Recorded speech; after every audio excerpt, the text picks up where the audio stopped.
हर हर महादेव। श्री शिवाय नमस्तुभ्यम। ओम नमः शिवाय। कैसे हैं आप सब? अगर लाइफ में कुछ ऊपर नीचे चल भी रहा है तो अब सब कुछ बहुत अच्छा होने वाला है, क्योंकि सारी समस्या का हल है एक लोटा जल। और हम सब भोले बाबा की शरण में आ चुके हैं, तो अब सब कुछ अच्छा ही होने वाला है। क्योंकि जब हम सोचते हैं कि हमारे साथ अब सब कुछ अच्छा ही होगा, क्योंकि भोले बाबा हमारे साथ है, तो धीरे धीरे सब कुछ अच्छा होने ही लगता है। तो चलिए आज के उपाय के बारे में जानते हैं। यह उपाय मंगलवार का उपाय है और यह उपाय का पंडित जी ने स्कंद पुराण के कार्तिक खंड में बताया है। यह उपाय धन प्राप्ति के लिए है।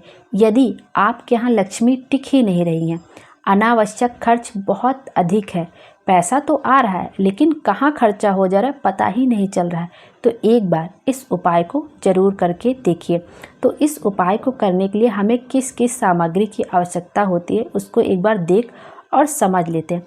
सबसे पहले हमें चाहिए एक बेलपत्र जो कहीं से भी खंडित ना हो, और दूसरा हमें चाहिए एक चुटकी पिसी हल्दी। अब आप यह सोचेंगे कि हल्दी तो महादेव जी को चढ़ाई ही नहीं जाती है, लेकिन एक बार आप यह पूरा उपाय सुन लीजिए, उसके बाद ही सोचिएगा। क्योंकि हल्दी हमें केवल नहीं चढ़ानी, हल्दी के साथ हमें कुछ मिक्स करना है, इसलिए हल्दी शिव जी को चढ़ाई जा सकती है। और तीसरा जो हमें चाहिए वो चाहिए 1 चम्मच शहद, और चौथा चाहिए 1 लोटा शुद्ध जल, वह भी अपने घर का। हमें जो जल जो हम शिव जी को चढ़ाने जाते हैं वह हमें अपने घर से ही लेके जाना चाहिए और शिव जी को चढ़ाना चाहिए, क्योंकि समस्या भी तो हमें अपने घर की ही सुलझानी है, मंदिर की नहीं। तो इसलिए जो भी जल लेके जाए वो हमेशा अपने घर का ही ले जाए। अब आप इस उपाय को कैसे करेंगे वह समझ लीजिए। हल्दी और शहद को मिलाकर इसका चंदन तैयार करिएगा।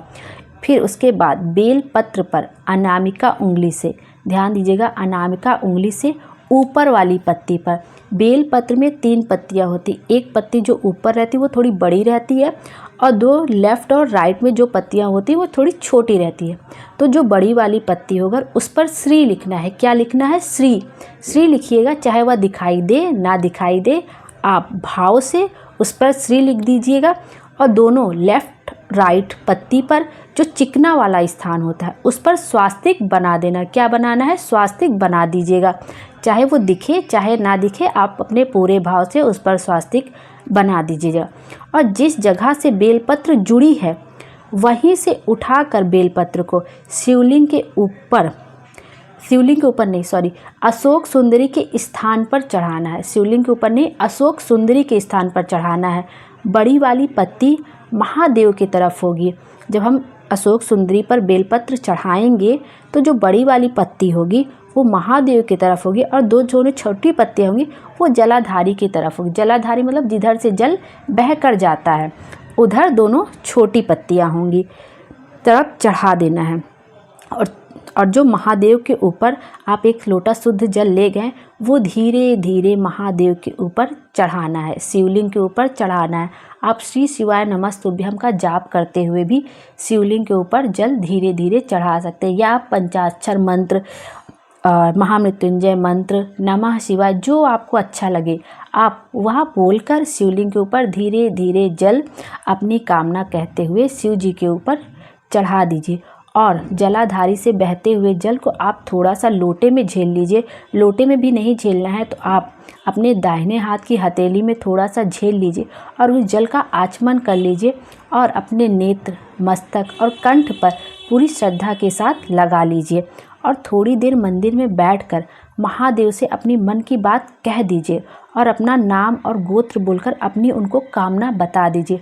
फिर देखिए कि कार्तिक मास खत्म होते होते बाबा जी आपको क्या देंगे, ये आप खुद ही देख लीजिएगा और तय कीजिएगा कि उन्होंने आपको क्या दिया। तो आप इस उपाय को बहुत ही ध्यान से और समझकर करिएगा। इसके लिए 1 बेलपत्र, 1 चुटकी पिसी हल्दी, 1 चम्मच शहद, 1 लोटा शुद्ध जल अपने घर का ही होना चाहिएगा।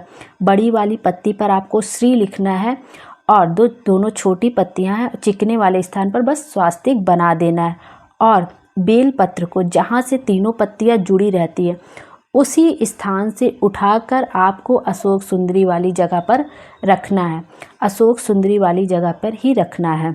बड़ी वाली पत्ती का मुख महादेव की तरफ होगा और दोनों छोटी पत्तियां जो होंगी वो जलाधारी की तरफ होगा।